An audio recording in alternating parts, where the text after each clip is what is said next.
In July, I replaced Tom's nemesis, Captain Johnson, as the 108th Arty Group's HQ Battery Co. It was goodbye staff work, hello command. And I was thrilled. HQ Battery was responsible for the administration of the Brigade Group Air Section, motor pool acquisition radars, and the AAOC itself. I was the only officer in a command of more than 400 men, which necessitated two things. Pronto, one a good first sergeant, the other a couple of sharp assistants to help with the stacks of paperwork that came with the job. I was dumbfounded when I couldn't find one decent master sergeant to be top kick.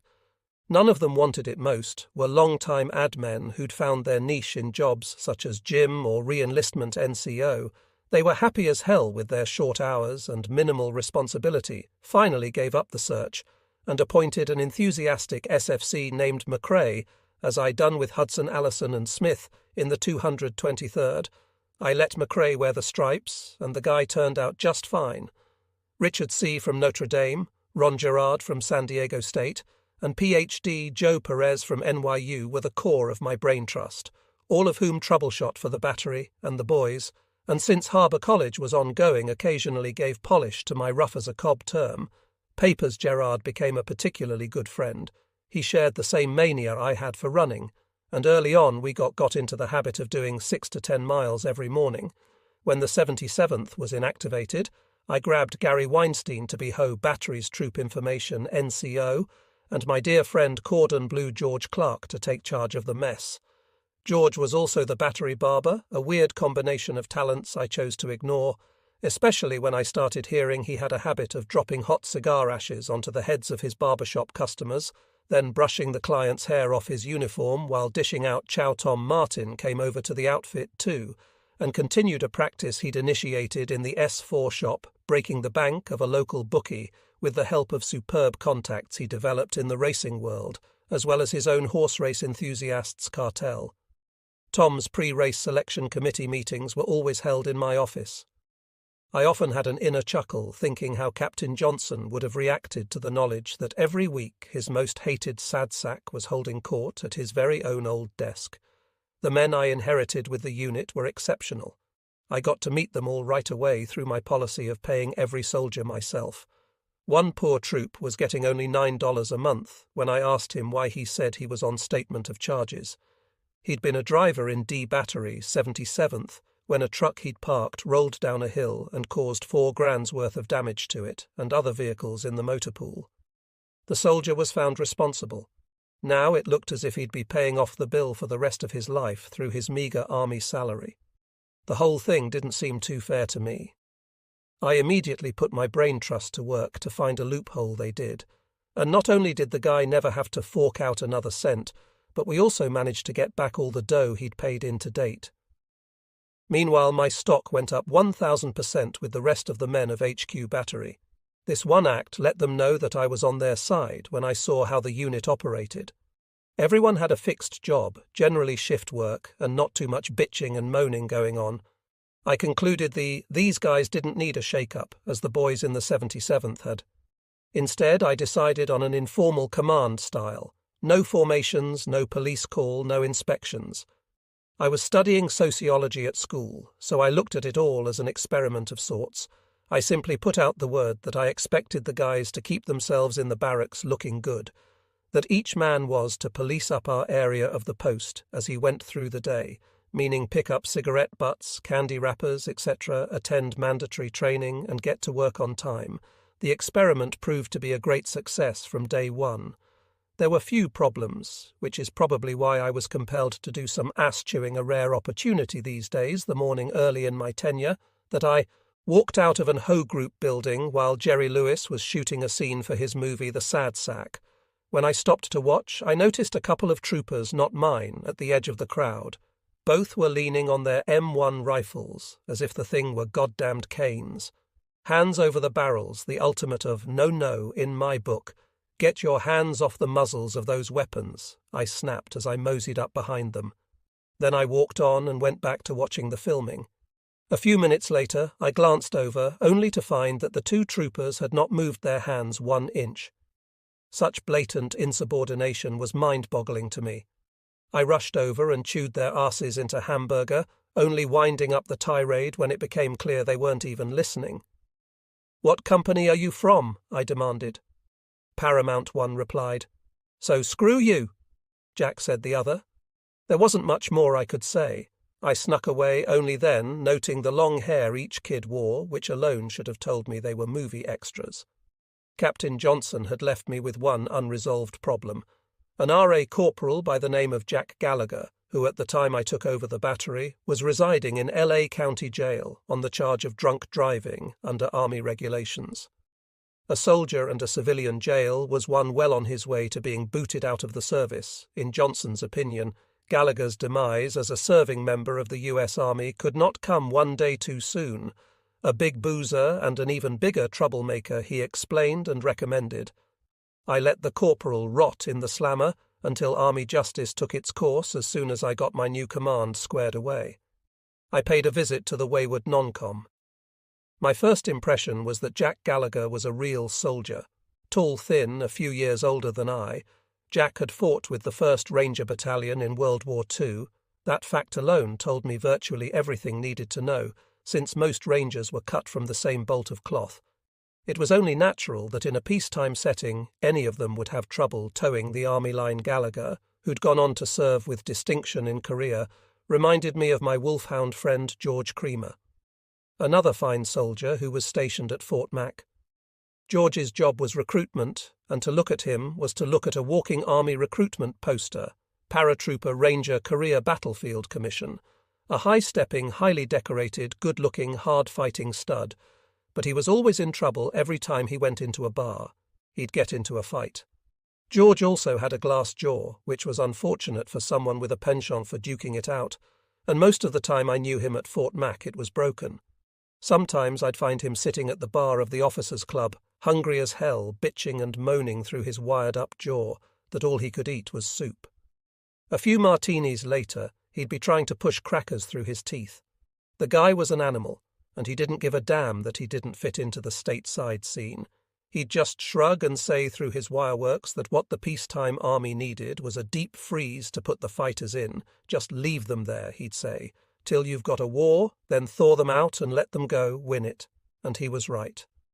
George spoke for all the warriors who couldn't make it in the peacetime Army. Most were just too abrasive and outspoken too often. They said exactly what they thought, and lived by the only law that counted to them, the one forged on the battlefield, where what was true and what was false, what was real and what was not, was as clear as a burst of Willy Peter in a midnight starless sky. And that's the kind of guy Corporal Gallagher was. He wanted to stay in the Army. But regulations or no regulations, he simply could not handle anything that didn't judge with his own code of honour and justice. He made no excuses for his brushes with authority. He just explained them away. You know the movie, From Here to Eternity? He asked me. I went to see it and got so excited. I went right down to re-up thinking I'd be getting back into the old Army. But you know what? I found pink curtains, black shoes, and no bugler it didn't take. Much for me to see that Jack Gallagher was my kind of soldier, and when I found out he shared an the 11th of November birthday with me and George Pat, there wasn't a doubt in my mind. I went to the judge who'd heard his case and worked out a deal to have the sentence. Then I went back to the battery and organised the paperwork to give Jack leave for the duration of his time in the WHO. Within 2 weeks he was back at Fort Mac, performing just like the hard-ass good man I knew he'd be, and he kept his promise never to drink and drive again. Alcoholism was a common problem, especially among long-term regulars. Booze was cheap and easy to get. And with all the social activities of the peacetime Army, happy hours officer and NCO parties, it was virtually an accepted thing in the military. Drinking fell into the same category as the more you could put away, the more macho you were among your buddies. The only problem was that the line between being a stud and an alcoholic was a fine one, and once crossed was really hard to reverse. We'd had a brilliant clerk in S4 who bought scores of half-pint bottles of vodka every payday. Then he'd hide them throughout the administration building in air-conditioning vents in the water cabinets of toilets and file drawers. He even had one hanging from a string inside a water-filled fire extinguisher he'd be soused to the gills till his pay ran out. Then he'd start in on this secret cache. Unfortunately, unlike old Supply Sergeant Allison in the 77th, This senior specialist was totally ineffective when he was drinking Major Mac. Being the good man that he was, hadn't wanted to bust him. The guy was close to retirement. So he assigned me the additional duty of vodka patrol. The only way we knew to get this guy dried out was for me to ferret out all his little bottles before he had a chance to get to them. Major Mac himself was replaced by an Ali, a mean little man who did nothing all day but drink and stare out the window. One morning I'd walked by his office and he was drinking out of a Brasso can. I'd seen guys, if they were really hard up, drinking aftershave lotion. But a few days later, when he was out, I snuck a whiff of the can. It was good old Kentucky bourbon incognito. I guess the guy's logic was that sipping hooch out of a Brasso can was better than buying a decent flask, an act that to him might have been just too close to admitting he had a problem in HQ battery. My favourite drinkers were James O. Johnson and Motorpool Sergeant McNasty, McCaw. Johnson had also been with me in the 77th. Now, according to Jack Gallagher, he was never without a bottle of cheap wine and a Bermuda onion in his lunch bag. When he was broke, he'd hawk his wife's toaster and anything else that wasn't nailed down. And if those proceeds didn't last till the next payday, he'd just sidle up to me with a big smile and say, "Does the captain want his be beautiful? Chevy convertible polished? Sure does look like it could use a good shine, $20 in one sparkling clean car." Later, Johnson's smile was even broader, and it was watch out, Miss Sweet, Lucy, Master Sergeant, MCC ran the best damn motor pool I'd ever seen we had, about 300 vehicles. He kept them up running and looking good, and the Brigade Group Best Motor Pool Award was in HQ Battery's hands more often than in any other unit. The only problem was come payday. Mac himself was up and running and non-C compost MTIs until his dough ran out. After a couple of months' observation, I decided his problem was not booze, but money. So every payday I gave him a couple of back-to-back 3-day passes. He'd drink himself blind, mine spend all his cash, and when he was broke he'd come back dry out and run that motor pool like no one else could. The living was easy, that first summertime, with HQ Battery all told. I spent 20 months there until the last days of August 1957, when the realities of the Cold War chilled the Southern California night air in quick succession. The Soviets announced the first successful launching of an ICBM the US contender the Air Force's Atlas had yet to take to the sky, and then only weeks later the first ever space satellite. Architect would say, "I've studied these matters for 5 years. Just keep your mouth shut and driving the nails." Yes, sir, we'd think. And 5 years later stand aside and watch as the multi-billion-dollar air defense house came tumbling down as a tool. The judgment of those on the ground was respected less and less in the post-Korea years. Centralization of command, which had characterized the trench war of 5,253, was alive and growing stronger every day. And it wasn't just know-nothing commanders making the decisions, which would have been bad enough. Now it was a combination of computers and peacetime procedures that ignored the human variables, initiative potential, and personal growth of an individual soldier. In the 77th, I'd applied to go to an advanced Nike missile course, only to have my request denied on the basis of my impulsive and immature nature. These attributes had been ascribed to me in Colonel Young's ER back in the 223rd.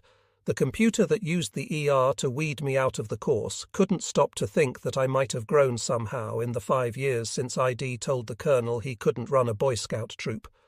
Apparently no human being thought to do so. Either time and grade was another such non-thinking computerized measure of worth, the concept that a man from the lowliest private to a lieutenant general could not be promoted until he'd spent a certain number of months or years at his present rank had been around for a while.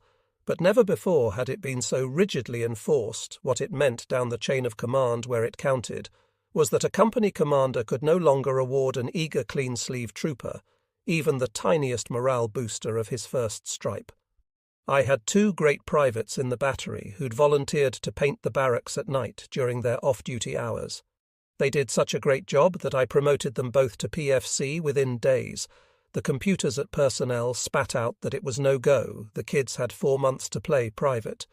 I ignored the guidance, paid the boys the salary difference out of my own pocket, and let them keep their well-earned stripes when my top McRae officially made Master SE7 by Army shorthand. It was about the same time the NCO computerized Super G grades of E8 First Sergeant and E9 Sergeant Major came out with the attendant rise in an E8S pay, and prestige suddenly every fat-ass master sergeant in town came clamouring to the door, begging to be my top kick when I told them to get stuffed after all. Where were they, when the job was just 18 hours a day, 6 days a week? A number of them went over my head to the group Co-Colonel Charles A. Jenkins to cry that not only was I hurting their chances for promotion, but McRae didn't even have the time and grade to sit in the E8 chair. Luckily, Jenkins was a real soldier, a well-decorated former field artilleryman who didn't give a hoot about time and grade or a supergrade slot gone a-wasting. He'd brought me to Hoe Battery in the first place. Now he backed me all the way, and McRae stayed right where he was. That is besides the day I had him along with 8 or 9 other NCOs and me pull K for the troops. Thanksgiving dinner, the night was a great morale booster for everyone, in particular for the old NCOs who got a kick out of peeling potatoes again. Booze flowed fast around the mess hall, and only later did Jack Gallagher remind me that the next day about half the outfit had to go on KP just to clean up after us in May 1958. 8 Nike Ajax missiles exploded at a site near the sleepy New Jersey city of Middletown, killing 6 soldiers and 4 civilians. It was an accident that, according to public information, officers' POs couldn't happen, and thus another big PR blow for the Army. 23 major industrial areas in cities across the country were protected by Nikes, and the same citizens who had cried for increased security in the wake of Sputnik now screamed for blood. The irony of it all was that the Army was just beginning a quiet phase out of the 5-year-old Nike Ajax for the faster, longer-range, nuclear-capable Nike M Hercules now on top of the changeover the POSOs had to contend with. Homeowners who suddenly looked upon the HERS as little Hiroshima just waiting to happen in their backyards, we felt the heat of Middletown 3,000 miles away. But for me, an even more scorching wind had blown in January when Lieutenant General Jim Gavin retired from the Army's Chief of Research and Development, my hero, and the man who was destined to go all the way quit over what he perceived as an Army and an overall US military strategy fast going wrong for me. It was a hard pill to swallow in my heart. I felt he was right, just as General Matt Ridgway had been right with his damning assessment of the new look delivered after he turned the reins of Army Chief of Staff over to Taylor, but I told myself there was probably another hidden reason for Gavin's retirement. I just couldn't understand how Slim Jim could just turn his back, especially at a time the Army needed him most.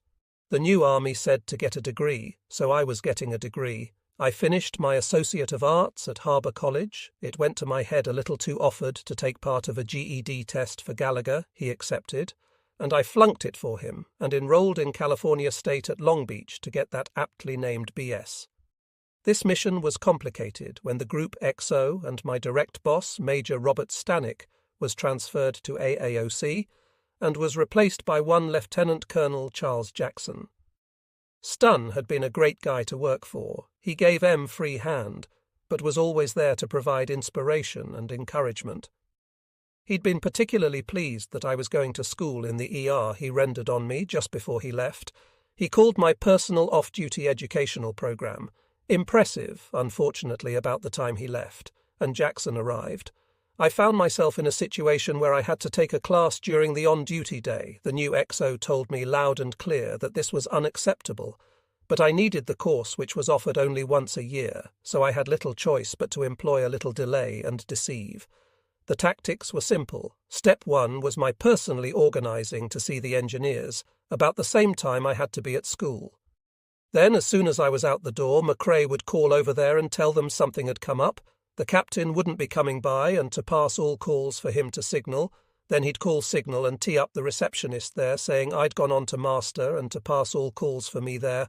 And so went the drill all over Fort Mac. So if the colonel was looking for me, as he frequently was, he'd end up spending the whole morning chasing me down around the post, by which point I'd be back from school, ready to impress him with how much had been accomplished so early in the day. Around this time I discovered a subtle change in myself. I'd never be a yes man, but I was as aware as any of my peers were of the rules for getting ahead in the peacetime army. Sometimes I just couldn't comply when, for example, I'd been deemed antisocial by the officer wives in the 77th, because I wouldn't go to their functions. I found out through a good friend who was one of those wives that I was the #1 target for gossip at many afternoon bridge clubs. I'd refused to do anything about it. I'd given officer parties probably 3 good tries, and all I knew was the chain of command pecking order among army wives was as strict as among their husbands, and 2, it seemed that every army wife brought a lovely niece or a sweet younger sister along with her, who was just perfect for single officer me. The of it was that the wives generally had enormous influence over their husbands, career-wise.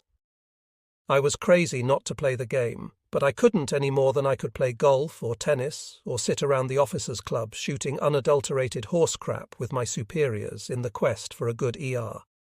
The only way I would get ahead, I figured, was by being the absolute best at my job, or at least appearing so, with Nino 5 or Colonel Jackson. I climbed the ladder by arriving to work early. Consulting the things to do today list, he kept on top of his desk, and then doing as much as was humanly possible before he even came. So if he ever called and said, "I want the latrine painted green," I could say, "Just done, sir," and he'd think I was a mind reader. There was another advantage to this system. If I had a look at the list, and there were things on it I didn't want to do, I'd just steal the list itself. My guerrilla warfare study was already paying off, and have a couple days' reprieve while the frantic colonel tried to reconstruct his things to do. It was a hard time for all career or potential career officers. Mistakes or petty indiscretions could blow up in your face before you even knew you'd committed them. When Colonel Jenkins or his clerk left his classified document safe open one night, and I discovered it while on duty officer, I knew it to follow SOP, calling the Brigade XO, writing it in the duty officer report, and alerting the Counterintelligence Corps would have meant a lot of rain on one fine soldier's parade. Instead, I just called the colonel and he came over. Nothing had been disturbed in the safe. So he locked it, and I told him I hadn't seen a thing with the army, inching infusing aid with combat-experienced field artillery men to replace the deadwood. No way would I be responsible for destroying one of the best men to happen to the 108th Arty Group for what ended up being a harmless oversight in this new army. No one could afford to tell the truth, make an error or admit to ignorance. The only major guidance I gave my men before the annual 6th Region Inspector General IG inspection was that if the inspecting officer asked them a question they didn't know the answer to. "Corporal, what is the weight of your weapon?" the boy should say, in a soldierly manner. "The first thing that came to mind, sir. The weight of my weapon is 30 million tons. Anything was better than I don't know. And besides, chances were the inspector wouldn't be listening, or if he were, he wouldn't know the right answer himself still when we won best battery in the region with this minimal direction and little hassle to the troops, or to me. Even I had to admit it was not just because we really did run along like a well-oiled machine. There was also a certain amount of M1 penciling going on. The M1 pencil was like any other pencil, except that its sole use was to beat the system. It got its name from the hole, a sharpened pencil made exactly the same size as an M1 bullet. If you poke the end through a cloth target in execution, it meant that on the known distance rifle range, even little Stevie Wonder could get a perfect score simply by organizing his buddy in the pit to poke the old pencil right through the bullseye and mark it accordingly. M1 penciling had long ago left the KD range and become synonymous army-wide with cheating in all the little ways commanders condoned its use by looking the other way, just as they'd looked the other way in the trenches when we'd produced absolutely ridiculous Korean certificate of lost statements, and wrong as it was. They had little choice.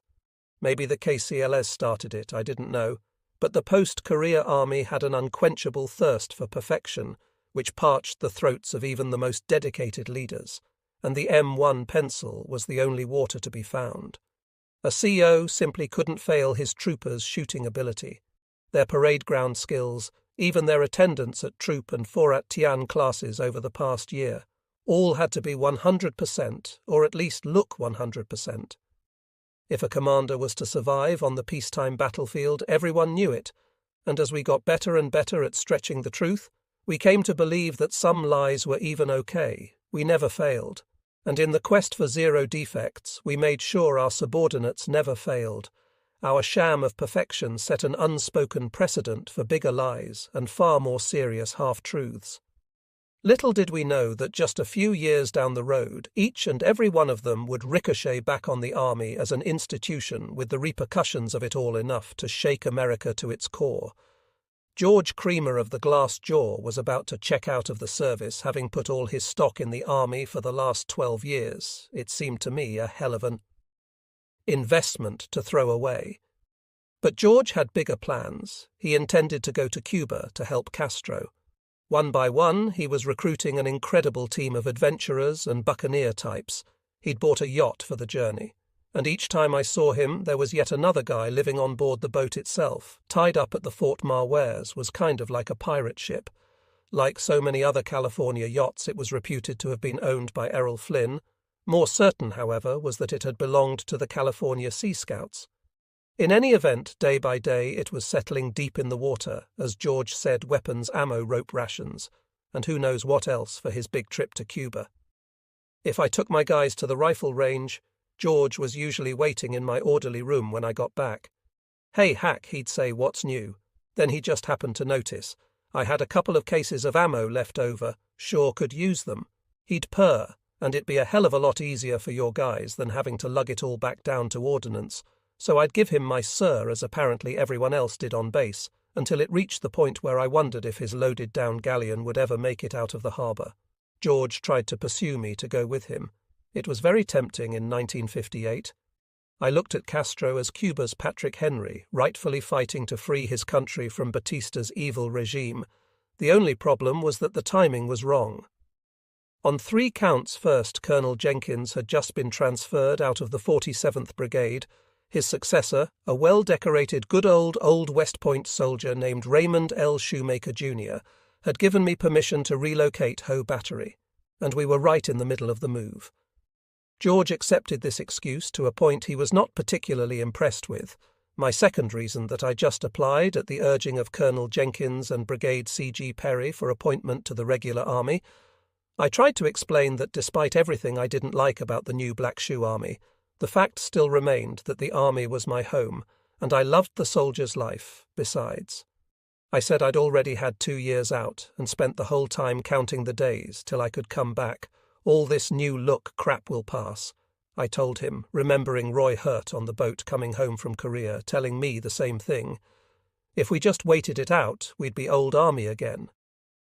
George just grunted through his wired jaw, and I knew it was no time to tell him the third reason I didn't think I'd be setting sail for the Cuban Revolution, that being a girl named Patty Leonard, even though the army had yet to issue me a wife so personally, I was in no hurry to find one more, and more it felt the pressure to get married to start with. There were the gossiping nags and the distaff who were finally beginning to get to me. Then there was the fact that I was almost 28 years old. Most of my friends, military and civilian, were already hitched and working overtime, making babies. Al Whit, my childhood hero, who by sheer coincidence lived right near Fort Mac, had already taken the plunge with a nice girl named Anna Bill Cowart. My bachelor brother roommate was getting pretty serious with another girl around town, so there I was, single, getting old and beginning to worry about people thinking I wasn't into girls. I guess I felt it was becoming a now or never situation. Patty, who was studying to be a nurse, looked amazingly like Elizabeth Taylor in terms of army wife selection. She was a perfect choice. Nursing, I figured, was akin to the military in terms of discipline, and it pretty well assured me she'd be a good mother, and with her looks and manners I knew she'd be an asset in the peacetime social scene we'd actually dated almost 2 years before, when I was with the 77th in Manhattan Beach. Then the romance was cut short when her father caught us necking one afternoon in Patty's bedroom. The door had been open and one foot on the floor the whole time. But all that carried little weight in the mind of Al Leonard, protective Irish father, who threw me out with the warning not to return until I developed a sense of propriety and decorum now, many months later.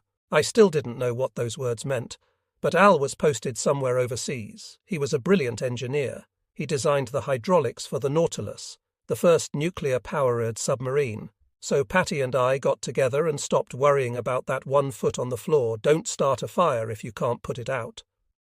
Uncle Roy had told me when I was 9, and he caught me playing doctor with little Geraldine Carey behind the liquor store. I guess I hadn't heard him right, because 18 years later I suddenly found myself with a wife who had to give up her nursing career before it even started. We'd planned to keep the marriage a secret until Patty finished her training, like West Point cadets nursing students couldn't be married, but when she got pregnant, and then as her last practicum she was assigned communicable diseases, it was a question of reporting herself in or risking the health of our kid. We chose the former course ironically. She lost the baby anyway, so now I was married. But from day one it was big of me, pure and simple, and the army was my first and favoured love. I was a soldier 24 hours a day. I liked to stay with my troops. I liked spending my off hours reading up on my trade. Women, even good women, had always run second, and they always would. So poor Patty, whom I loved as best I knew how, never had a fair chance. She was a good wife, a great cook. Sergeant. Clark taught her how to make a mean Thanksgiving turkey, and she turned out to be a fine mother too. But all I could think to myself day after day was, this is not for me. It hadn't helped matters much when I told George Creer I couldn't go with him to Cuba because I was getting married a few days later. Patty and I bumped into him at the Fort Mac Officer Club, and he'd come up to the table to meet her. So he'd said, you're the who's going to housebreak, old hack. The next thing I knew, Patty was crying, and I didn't know what to do. I mean, George was a wolfhound, a war buddy, a friend, so I couldn't knock him on his arse, or even tell him to shut up. It was something Patty never understood, and rightfully held against me for years. But what could I say? The simple fact was, I was married to the army, and the new Mrs. Hackworth deserved better. So George went off to Cuba to help old Fidel overthrow the government. Patty stayed home and talked Catholicism with Tom Martin and the group chaplain every damn time I walked into the house. They tried to convert me with Father Paul, invoking my mother's Irish Catholic name. If she'd lived me, boy, you'd be a Catholic too. As for myself, having decided not to tell the good chaplain my grandmother had hated Catholics, that it had in fact been the bane of Loretta Kick's life, and even now Graham was rolling in her grave over my marriage to Patty. I escaped to Fort Bliss for a one-wee working holiday. The Atomic Weapons and Guided Missile course was designed for senior officers. I got to go only because the 47th Brigade's top brass had already attended, and there was a space in the brigade allocation that had to be filled. It was a lucky break, it was a gentleman's course with no exams to struggle through, so I could just sit back and take in this introduction to the more bang for the buck, more rubble for the rubble basic weapons. The ideal assignment for an almost priest who'd yet to be fully awakened to the pleasures of womanhood 13 years in a seminary ain't no place to produce Valentinos, but when introduced him to Patty's sister, even I was dumbfounded by his transformation into Melvin Fumbler, and Tom took the job gladly. Little did I know at the time that I'd be creating a monster some months later when I came back to Fort Mac on leave. Melvin Fumbler was now Joe Cool, smiling and flashing his big blue eyes at the generals and colonels' daughters around the pool, tossing lines like right honey. Maybe tomorrow, just hang around, we'll see Fort Sill. Another old Cal post had none of the gentleman's army feel about it. That Bliss did Sill had been the home of field artillery for a long time. Besides the corporal missile course, there seemed to be little acknowledgement of the nation's rapidly changing strategic defence posture. Or to my relief, the Army's new look, the men on this post were still in the business of soldiering. The corporal missile course itself was about 1,000 times harder than the anti-aircraft one I'd taken at Bliss. There were only 10 of us in the class. All save me were majors and lieutenant colonels, most of whom had master's degrees in electronics. And as they breezed right through, I sweated over every detail. The was that all the instruction was classified secret.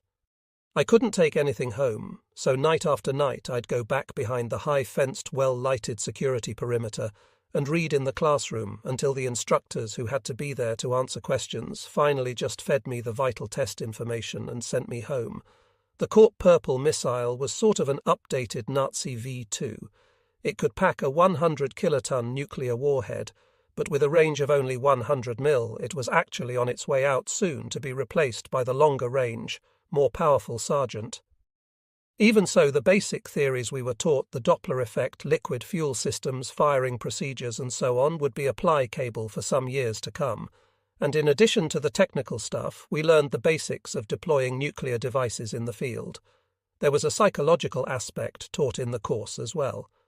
Nuke the pukes was an expression I heard for the first time at SIL, and as we war-gamed tactical exercises in which atomic weapons were employed and calculated, the damage of 100 kiloton a bomb 5 times the firepower dropped on Hiroshima could inflict upon an enemy, the phrase sat as a righteous watchword in the backs of all our heads.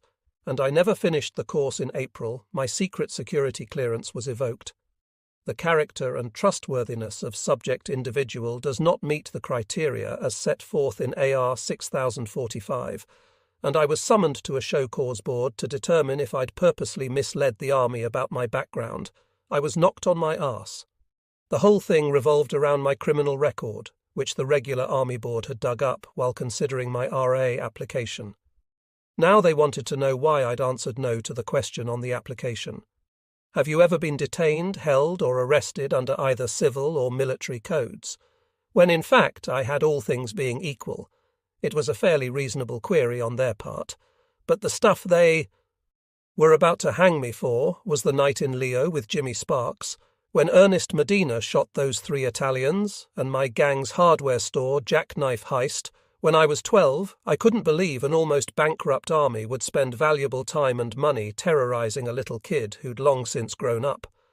What pissed me off even more was that the personnel sergeant in Trieste had told me, and army regulations themselves, stated that juvenile offences were not recordable on top of that Medina who actually killed the guys in Leo was already out of jail. And 11 years after the incident here, I was taking his W all over again. I immediately asked for and received legal counsel in the form of a wonderful Will Rogers-type lawyer named Captain Harry Pitchford. I had no assigned duties while he prepared the case, so I spent the month in the post library reading N.A.Shi and feeling like dirt. It was a horrible, soul-searching time, though I came to understand a bit more about Hitler. Not for one moment did I grasp why it seemed that all the army wanted was to get me out, when all I wanted to do was stay in still. I was in good hands with Captain Pitchford. He'd been a Washington newsman before World War II, during which time he'd been a big poker playing buddy of President Truman's. He loved telling Senator Truman stories, and again assured me that if all else failed, he'd go to Harry to straighten this thing out. Fortunately, it didn't look as if that would be necessary. The investigating officer, Major Harold Dean, was a distinguished combat man who was on my side from the start. On his advice, Pitchford got supportive letters from Colonel Jenkins and Generals Cleland, Truman, Mao Perry, and Honeycutt Perry's wonderful field artillery old soldier replacement. He even got one from my old Wolfhound regimental co-general Michis. The letters improved my morale considerably, but better still was the quick trip I took to nearby Fort Hood to see Del Evans, who'd been stationed there as a company commander. Now he was a battalion training officer in the 37th Armour. Elvis Presley was one of his soldiers, and according to Del, a damn good one. We had a fine visit, but by the time I told all my second-hand stories about the president, and he told all his first-hand ones about the king, we had just enough time to glorify the Wolfhounds before the all-too-short weekend was over. Then it was back to Sill for me to await the sword to come crashing down on my career. In the end, I was found not at fault before I had a chance to celebrate, though I was summoned a second time for other screw-ups in my record, among them my 1928 date of birth, on a form I'd filled out in 1950. I called Eugene Ernst, my friend from Benning, to prove I'd taken the necessary steps to rectify that error, and finally, on the 9th of June, I got my security clearance back, and I was free when they had the balls to ask if I wanted to reapply for RA. I said thanks, but no thanks. I was rarely one to make the same mistake twice with that. Patty and I packed our gear and left Fort Sill, and after a quick stop at Fort Mac to watch Tom Martin, the lady killer, in action, it was off to Germany, where I would officially become part of the Pukes world as co. of my first atomic missile unit. How is it, sir, that the personnel system can take a doofut, spend thousands of dollars making him a missile man, and then assign him to be a horse holder for generals, the Deputy Chief of Staff Personnel of the Army? Lieutenant General James F. Collins seemed a little taken aback by my question, but no more so than I'd been a month before in Heidelberg, when I'd been assigned not to a corporal missile battalion, but to Southern Area Command at the U.S. Army Hotel in Nuremberg, is this peacetime army op. I'd asked myself to put guys in jobs they were totally untrained or unsuited for. It seemed as if it happened to me every time I got a permanent change of station PCS. So just as I had when I'd been assigned to the 40th Division in Korea and then to Manhattan Beach's air defense, I screamed bloody murder. And just as it happened on the previous occasions, it hadn't made a bit of a difference despite shortages of missile-trained officers, or so we'd been told at SIL, and of combat arms captain in the European theatre. I'd arrived at a time when a more immediate urgent requirement had to be met. A young combat officer with plenty of fruit salad to run the new visitors bureau for VIPs passing through the Nuremberg area. Don't whine was the word. The personnel guy had tried to show me the bright side. You don't have your bachelor's degree, he'd said. This is a great chance to finish it off, get another language and start cracking on your master's. Besides, he'd added, you'll make some good contacts with the top brass, can't hurt your career. You know, I knew which was why I'd buttonholed the DCS per in the elevator of the hotel the minute the doors closed. By the time they opened at his floor, General Collins had promised to lay the groundwork with Heidelberg to get me back to infantry. Now at least there'd be something to look forward to as I spent my days playing hotel executive. I was also designated assistant hotel manager, dog robber for transient senior brass, all things being equal. I had to admit it was a pretty easy assignment. The Visitors Bureau job basically entailed my playing Johnny on the spot, coordinating transportation, providing info, and generally looking after the occasional NATO and other VIP guests. But things are never equal, and the good in the job was far outweighed by having to live in and work under the command of the Enberg post. There was nothing onward and upward about Enberg post. It was a drab, lifeless 8-to-5 organisation whose senior officers were, for the main, an odd collection of has-been and never were, while it was little wonder that the post was staffed with officers who were not headed for bigger and better things. Its basic mission was not exactly a warrior dream to babysit the American community in Enberg, providing housing schools and dependent evacuation if required. Most of these guys acted as if they'd retired a few years before, and were only marking time till their final parade coffee calls were the most pressing engagement every day. The sense of urgency accompanying them only matched by the morning ritual of reading the stars and stripes at one's desk. The post-co Homer Chandler looked kind of like Errol Flynn, albeit a fading Errol Flynn, but it seemed to be all he had going for him as a West Point colonel.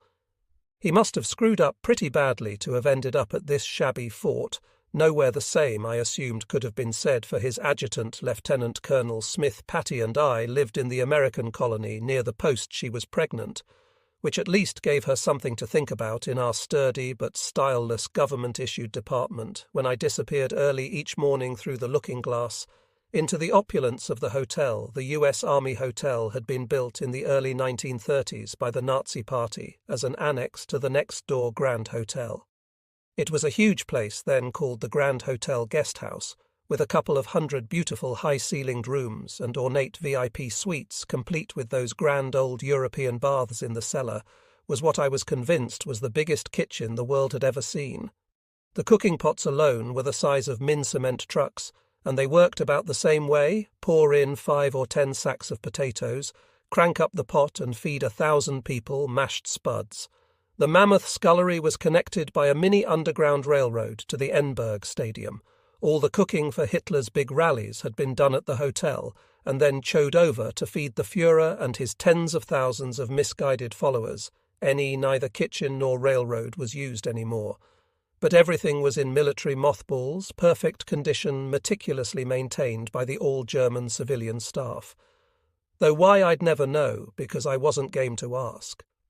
Hitler had used the Grand Hotel Guest House exclusively for the Nazi Party Organization Days, a 14-day conference held each summer at the end of World War II. The U.S. Army had confiscated the building as a spoil of war. Now it was open to any U.S. forces in Europe and catered primarily to transient personnel and guys on leave. The hotel was run on a non-profit basis.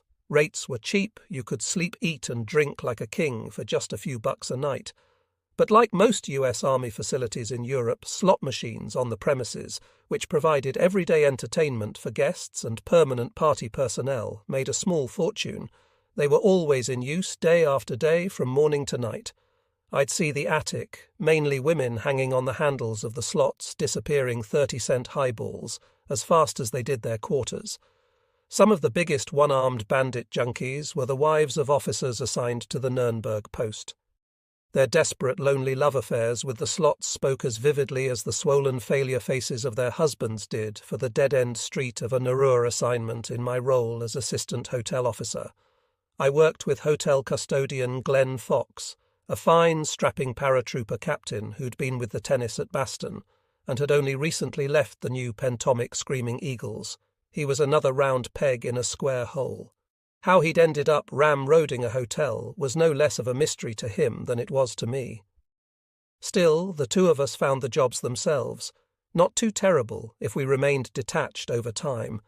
I learned a great deal about the inner workings of the establishment and the ongoing piton place among the staff. Most of the hotel employees had been with the place since the war's end, if not before they knew one another well and joyfully traded their own and other staff's and guests' secrets to anyone who would listen. One of the favourites was the story of Eva, the Poppy Hotel switchboard operator, who was rumoured to be having a long-term affair with a US Infantry Division commander, who happened also to be president of some heavy-duty religious organisation. One evening I walked by the switchboard only to find the goddamn thing lit up like a pinball machine, and even nowhere in sight. I asked the night clerk where she was. "Die Eva," he roared with a lecherous look in his eye. "She is upstairs. Their General Eva is their general's little playmate. Yuck, yuck, yuck." He laughed, his huge belly shaking all over his desk. But he wasn't wrong. Every time this general called, he summoned her up to his suite like an order of bratwurst and sauerkraut.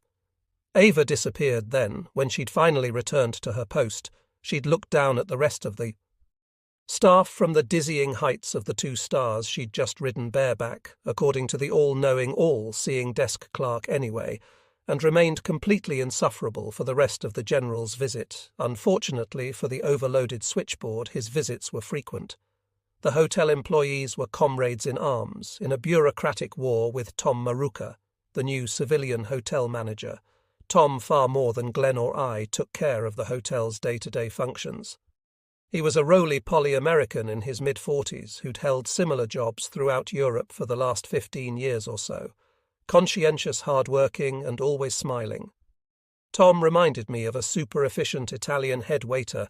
His huge brown eyes saw everything that happened in his hotel, which meant he saw plenty, and the staff in their crisp, immaculate, identical uniforms stared wholesale daggers at him every time he cast a glance in any of their AOS, be it in one of the bars or coffee shops, the a la carte restaurant for which a manageable kitchen did exist, the corridors, the rooms, or the big plush lobby. There was someone who resented Tom Maruka. One reason was probably his 3 generations removed origins after 2 world wars. There was no love lost between the Germans and any of those treacherous Italians, particularly the Musini-shaped ones on top of that. Tom represented an implemented change, something the German staff had lost the knack for, so if there was any way they could bring him down, there was little doubt that they would. I'd been strolling around the hotel for about 2 months when I was summoned to an interview with Colonel Theodore Maxis Co. of the E-8th Div's 55th Parachute Battle Group. DCS per General Collins had been true to his word, and when Maxis gave me the thumbs up, it was only a matter of time before I'd have an infantry airborne troop assignment again. I was ecstatic. Unfortunately, it was a short-lived euphoria, because at about the same time Tom Maruka came to me, Glenn was on leave, so I was in charge to report that brass from Nuremberg Post in the surrounding area were doing some heavy freeloading from the hotel.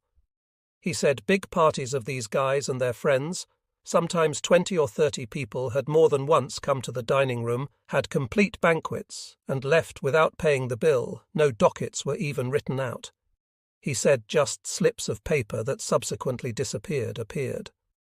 The logical course of action was to report it immediately, but the problem was to whom, because Tom suspected the irregularities reached the highest levels of Nuremberg Post, But the situation couldn't go on, so I had little choice but to take the matter to Colonel Chandler. The CO immediately set his Post-Criminal Investigation Division C to work to uncover the facts. In the meantime, I got with my own private intelligence agent, an American girl who sang at the hotel every night, and thus could fill me in on what happened when I'd gone home from work. She provided information that backed up Tom's comments. It looked as if Mr. Maruka had unwittingly opened a huge can of worms. As it turned out, the results of the investigation reflected just that numerous irregularities were indeed found at the hotel, but the prime mover behind them all, according to the report, was none other than Tom Maruka. I was knocked out somehow. I hadn't expected this of Whitewash suddenly.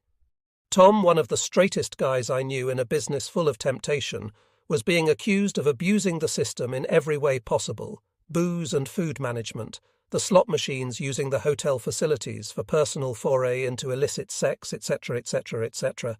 His ongoing feud with the staff didn't help. Most of those guys supported the investigation's findings with great enthusiasm. Then when I went to bat on Tom's behalf, I was accused of being his partner in crime. A great slander campaign ensued, among other things. I was accused of having an affair with the singer at the hotel, which pissed me off no end, in that for the first time in my whole life I was actually being straight arrow, and Patty was more upset by the day in the middle of it all. I was summoned to see Om. We understand, you know what's happening at the hotel, and would like all evidence you can provide. A staff car has been sent for you down. I went to Munich to the Commanding General Paul Gavin. I said my piece that Maruka the singer and a few key German staff members all corroborated the fact that senior officers, several generals from a nearby division included, were taking advantage above and beyond the call of freeloading.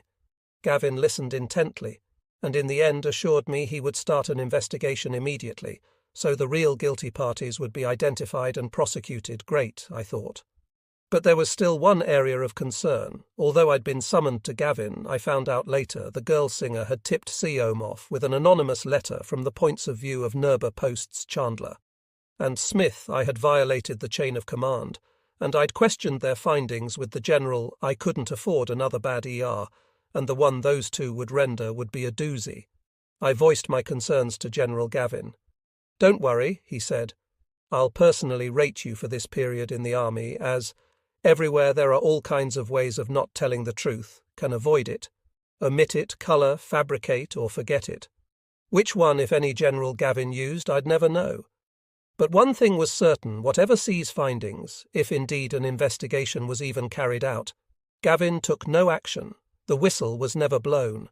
And though the free lunches came to a screeching halt, the brass got away with their game. However, there were casualties among them, Patty and I, who'd become person non grade at Nürnberg Post, with the majority of post personnel siding with Colonel Chandler and the original results of his kangaroo court. It was a very lonely period.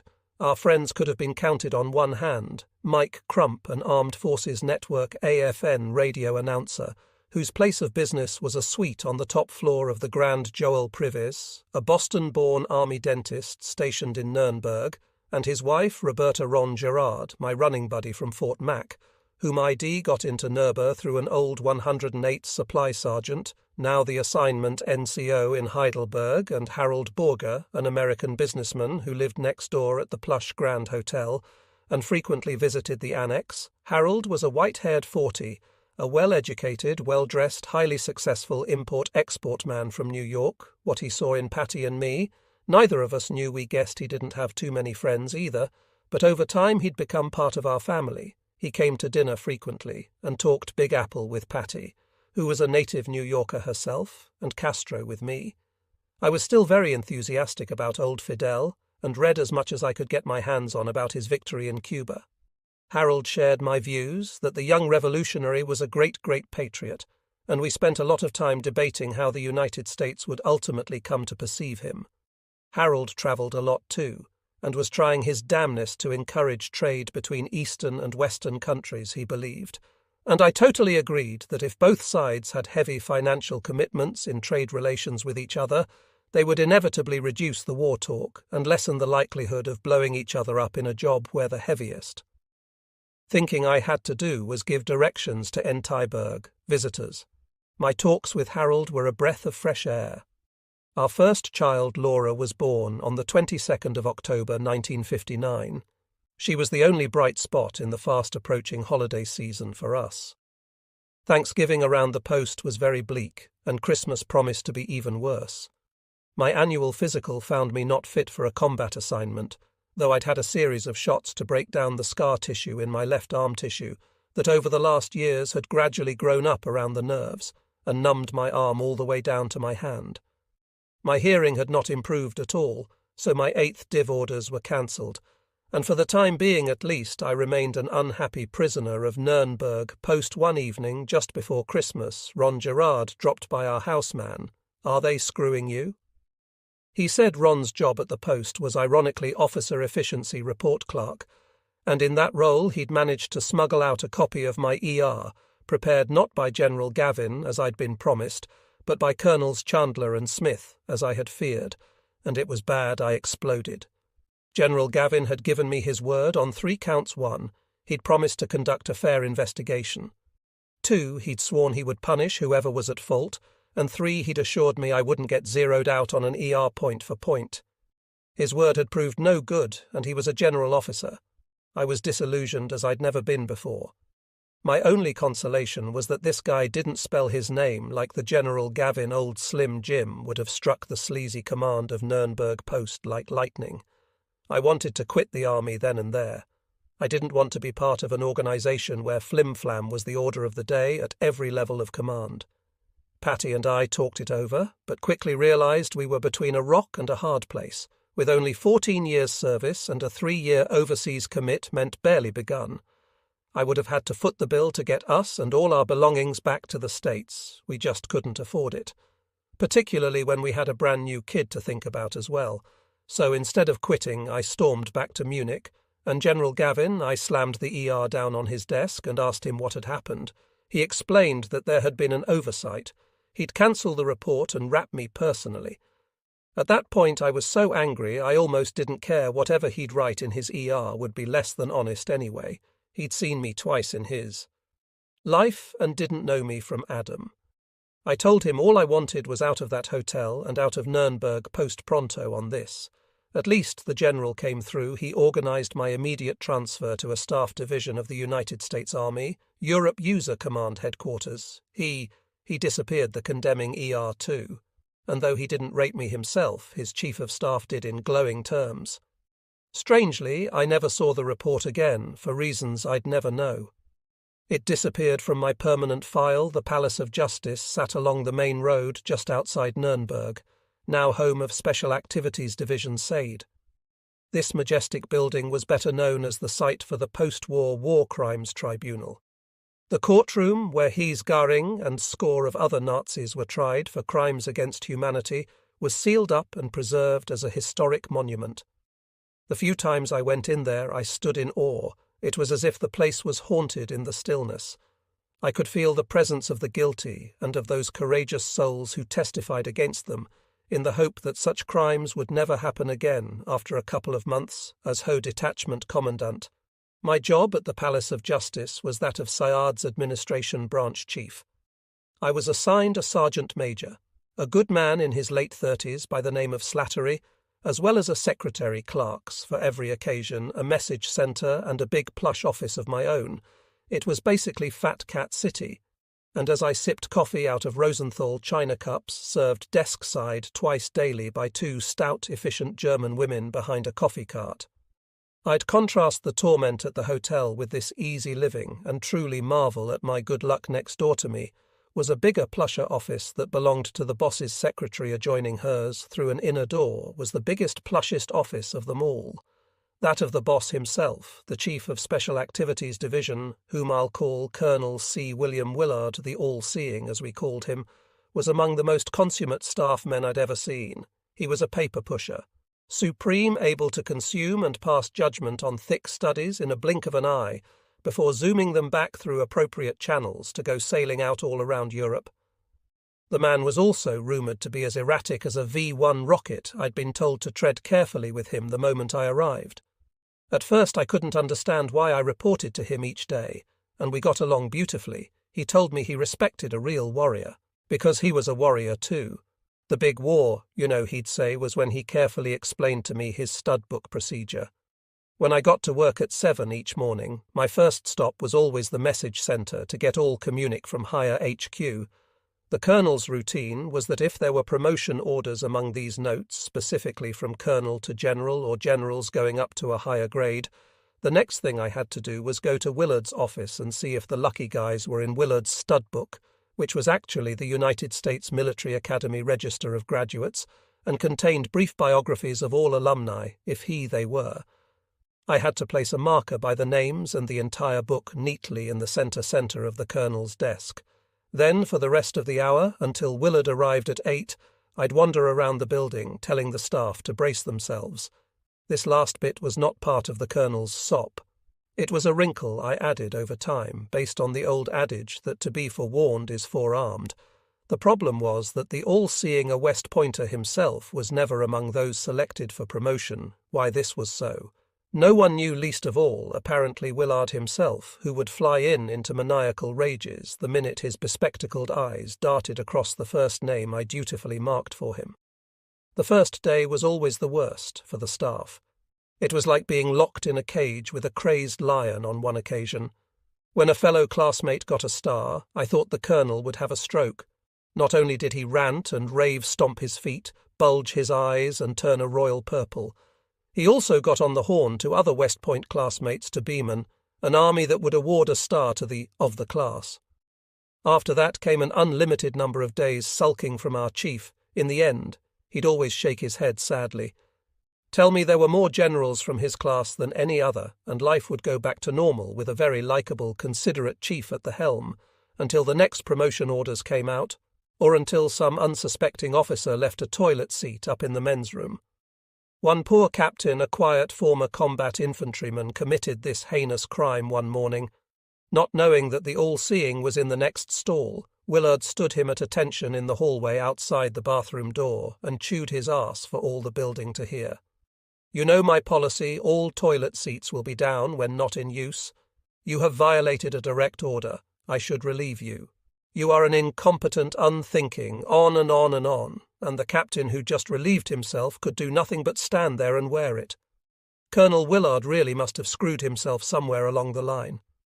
Most of his contemporaries were at least brigadier generals, and many already held the key spots in the army. Still, Willard, who had graduated in the top 10% of his West Point class, had not given up hope until his appointment. The position of Sad Chief had always been a 2-star billet, and the all-seeing reason that the logic behind his assignment here was as a testing proving ground for bigger things. As a result, under the colonel's reign, every project and paper was urgent, regardless of its relative importance, to be delivered to USO Rear HQ absolutely perfect. And by special courier with these super-efficient ways, the colonel knew that one day Commander General Bruce Clark would recognize his brilliance.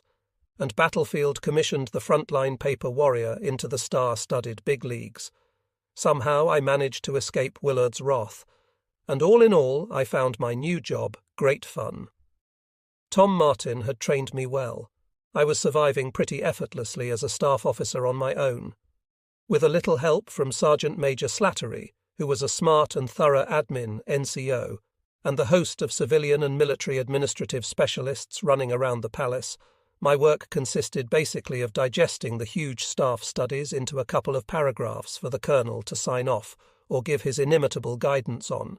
But through the job, I inadvertently found myself in another role as well, that of the staff's barometer for Willard's moods. What's his disposition? Do you think I should see him now, or wait, grown men light and full? Colonels with proud combat records would cringe and shake at the prospect of catching the all-seeing on a bad day, and they had every reason to fear him. The competition for promotion was so stiff that anything less than the best was unacceptable, and an ER in the hands of a mad son of a gun could zero a guy out before the ink had dried on the page. I started going to school again 3 or 4 nights a week through a degree program offered by the University of Maryland. Since the arm had begun putting such a heavy emphasis on college educations, a number of American universities had jumped on the bandwagon and designed courses like the one I was taking specifical for your Army personnel overseas. Their standards were all greatly reduced, and most were like diploma mills. UOFM seemed to be one of these. A bachelor's could be obtained simply by going to class and breathing. The army apparently didn't care what school you went to, or even what degree you ended up with. It was the degree itself, just the degree, that counted. I always geared this emphasis in quantity versus quality came from the fact that our service branch had gotten the short end of the stick throughout Ike's time in office. Inter-service rivalry was intense on all levels, since the other services got all the money and the weapons, and we only got the cuts. It seemed as if the army was determined to have the corner at least on smart guys personally. I didn't care of more real use to me were the various courses I took through Fort Biar's Department of Non-Resident Instruction to complete the Special Forces guerrilla. Training I'd started in the 108th one of these, an updated demolitions course, discussed the employment of atomic demolition munitions ADM, and though it came as no surprise to me that atomic weaponry was being considered as a replacement for the good old anti-tank landmine on future battlefields, what was surprising was the explosive force being envisioned ADMs with punches of 25 kilotons to 20 megatons each. Step aside, Grand Canyon JT thought, but at least it would make the Russians think twice. Schooling aside, it was an easy life, exactly 5 days to the work week, with many a weekend spent skiing at Garish or Bureskotten, where the army managed more plush former Nazi hotels with rates of $3 a night at some of Europe's top ski resorts. It was hard to complain. On one cold winter's day, I took Patty to Dachau. The horror of Hitler's vision was alive and well in this grim death camp.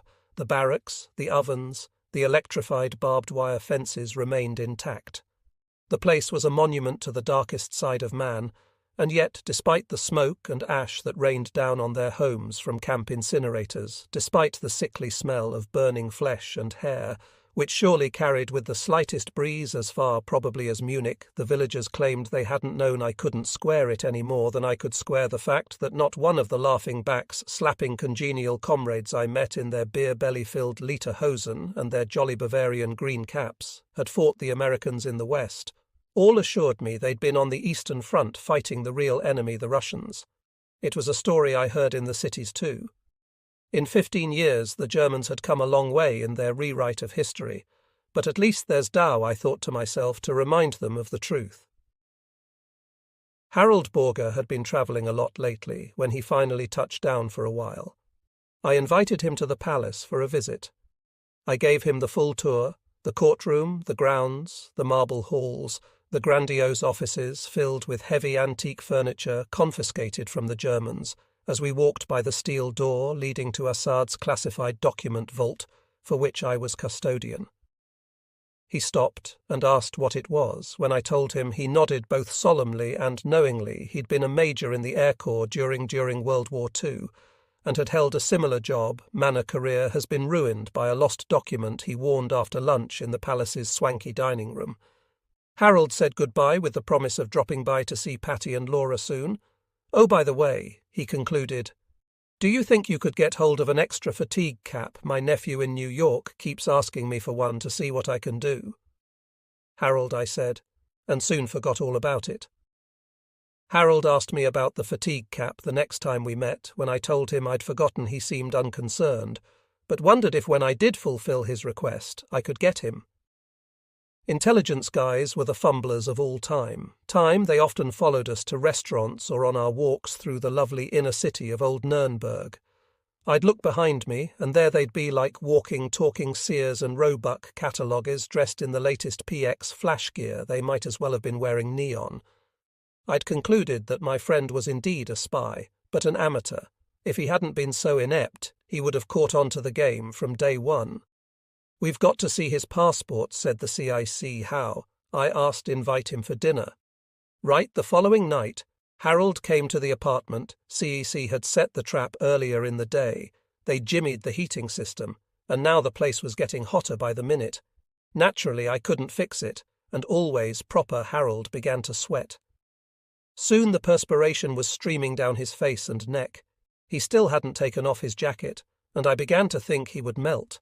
Finally, I insisted he'd take it off. He handed it over gladly.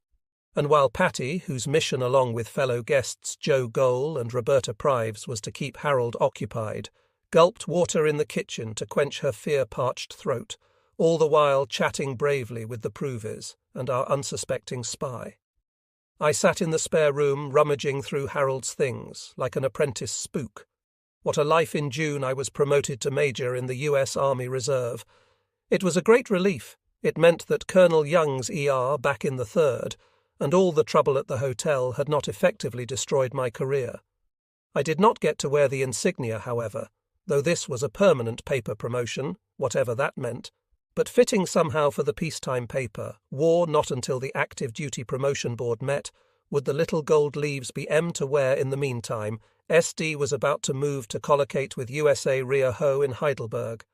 Colonel Willard approached the move as though he were invading Normandy. Our operations order was about as detailed. 3 desks to be displaced here, a file cabinet assault there, and is thick. It was my responsibility to make it happen, but the job was complicated not only by Willard's mania, but by my wife and my friend, the spy Patty, was pregnant again, but having a hell of a hard time keeping the kid. She was placed in the Nuremberg hospital, where she'd remain for the rest of her term. I had to leave Laura in the care of our Nuremberg post neighbours, Jewish chaplain Richard Dreyer and his wife Arlene. As for Harold Borger, when I told the CCGU as I was leaving, the first thing they suggested was invite Harold to live with us at the Army's expense in Heidelberg. For me, that was the end of the line. The whole affair had put an incredible strain on our lives already, and I was just sick of it. I told them there was nothing in my MOS that said I had to be a spy handler, and I wasn't going to do it another day the CICC guys hit the roof. But you're involved in this. They said like hell I am. I found a spy. I told you about him. Now he's your spy. He ain't mine. The latter day, Neanderthals leaned on me very heavily. Finally, I'd had enough. Okay, this is what I'm going to do. I'm going to see Harold Borger. I'm going to tell him you're on to him. I'm going to tell him I'm a dirty rat of an agent myself, and that I was the one who turned him in the first place. Then he'll run away, the game will be over, and you won't need me anymore. Do you want me to do it that way, or will you just let me go? Oh, they said under the circumstances we'll just say you're not very cooperative. You're damn right, and you can put it in capital letters. He's not very cooperative. Finally, I was given leave to continue with my own life. My last big scene in this spy drama was to introduce my doctor friend Mike Crump to Harold. Somehow the CAC had managed to con him into taking my place as handler. Although by now Harold had a couple of other friends to confide in too little, did I know that even Chaplain Dick Dreyer was involved. Borger basic modus operandi was to seek out Jewish soldiers and tell them he was a spy for Israel. No one ever believed him. But the Jewish guy in Nuremberg, who became another handler, henceforth always met him at the Jewish chapel. Borg's ultimate capture was actually timed to the end of one of Chaplain Dreyer's services. Sad moved to Heidelberg without a hitch, about the same time the division reorganized internally as well, and although I still dealt directly with Colonel Willard, my immediate boss was Enant Colonel Clayton Quigg, pronounced Quigg. An infantryman whose last post had been as an instructor at Benning Quigg was a truly dedicated officer and a wonderful man. He was also a long-time student of the military, and one day he told me a story years before he said a bright, forward-thinking German general divided his officers into 4 classes: the clever, the stupid, the industrious, and the lazy. The general believed that every officer possessed 2 of these qualities. The clever and lazy, for example, were suited for command. They'd figure out the easiest way to do a task. The clever and industrious were suited for high-level staff. The lazy and stupid, he maintained, were an unfortunate byproduct of any system and could be slotted in somewhere. But the stupid and industrious were just too dangerous, and the general's standing order was to have them removed from the military completely the moment they were identified, in Colonel Quigg's opinion. The stupid and industrious were now running the army, which was why the organization was in such bad shape.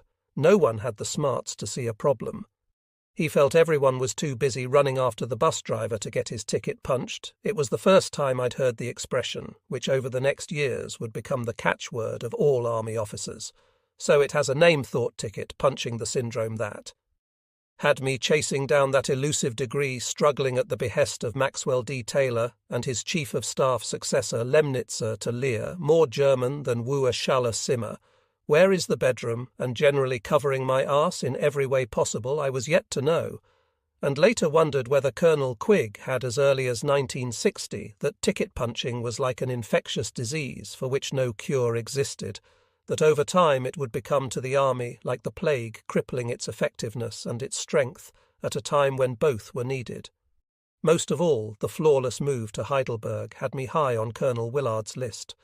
I was boy wonder, and even the colonel's secretary, an abrasive, inconsiderate pain in the neck who'd worked with generals for so many years that she thought she was one, had to at least AFF being civil to me one evening as I was closing up for the day. I realized I had a staff meeting at Jera the following morning. At the same time, Colonel Willard expected a huge, not yet assembled staff study on his desk.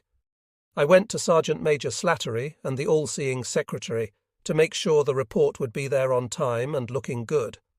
I wasn't too concerned. The major point I made to them actually regarded the binding of the document.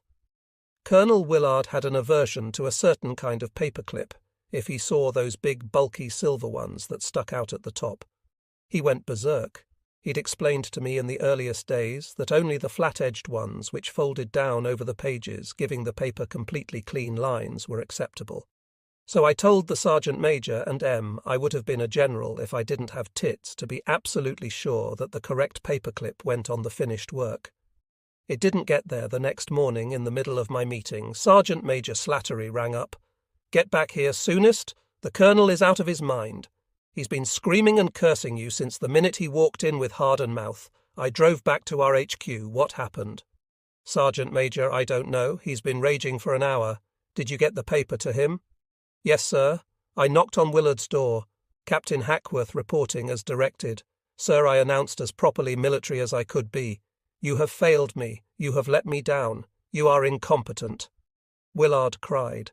He picked up the assembled staff study from his desk. "Look." I looked. The paper was bound with the forbidden paper clip. "Sir, there's been a mistake. I briefed people not to use that clip. It's your fault. You're the officer in charge. You're responsible, sir. I wasn't here this morning. I left instructions. That's the best I could do." "Well, it's not good enough, Captain. You're responsible for lives. Lives." I thought, what lives am I responsible for? The man was truly crazy, and the more he raged, the more embarrassed I became. My face was burning, probably as much as the many ears cocked and listening on the other side of those paper. Thin walls in our new building. Finally, it became too much. "Colonel Willard, I've heard enough. I won't accept your speaking to me in this manner. I'd gladly take responsibility if it was something of significance, but what we're talking about here is a case of clinical insanity." I turned around without saluting and started for the door. Willard ran from behind his desk and threw his arms around me. "Hackworth," he said, "you have to understand. I'm just under such pressure. We were a goddamn staff division. All we did was generate paperwork that went to someone else who generated more paperwork. I turned on my heels and walked out for the next month. Willard wouldn't even talk to me. A little awkward, given that I was his administrative officer. I got all directives through Colonel Quigg. They should have switched names, those two, besides the little silver balls. Willard was Herman Wook's Captain Quigg to the T Sergeant Major. Slattery and Willard's secretary. Finally, Quigg released me from my increasingly tortuous job by organizing a special section called Review and Analysis and making me its chief. I knew nothing about the job. It was a big Harvard management school scene through which in chart form the division's expenditures and performance in all areas could be monitored, was assisted by some finance books I sent for from Fort Benjamin Harrison, and by my one-man brain trust, an E4 Tom Martin-like financial whiz kid named Kokal, operating from a small, specially built office in the bowels of the building. We put on dog and pony shows with multicolored charts and graphs every quarter, and everyone seemed happy with yet another neat, new quantitative measure to feed into the computers. By now it was October 1960. I travelled back to Nuremberg every weekend to see Patty and Laura, and began to prepare for my annual physical in November after 9 years without any improvement. I realized that my artillery ears, as they were known by military tradition, were never going to get any better. The only way I'd ever get a combat assignment was to learn to beat the hearing evaluation machine at the hospital. If Medal of Honor winner Roger Young could do it, so could I. I studied up on how the thing worked and found I could dramatically improve my hearing simply by counting beeps and pushing the button early just when I'd pretty well perfected the sham. I was knocked on my arse yet again. I was called to another show cause board for irregularities in my personal history statement that had been discovered while my reinstated security clearance was being updated. It appeared that the intelligence paper pushers had misplaced the whole Fort Sill investigation file. I couldn't believe it. And besides, what did a fellow have to do to prove he was a loyal American? If I'd wanted to be a spy, I could have joined Harold Borger team. Fortunately, my file was found again some 3 months later, and that was the end of it.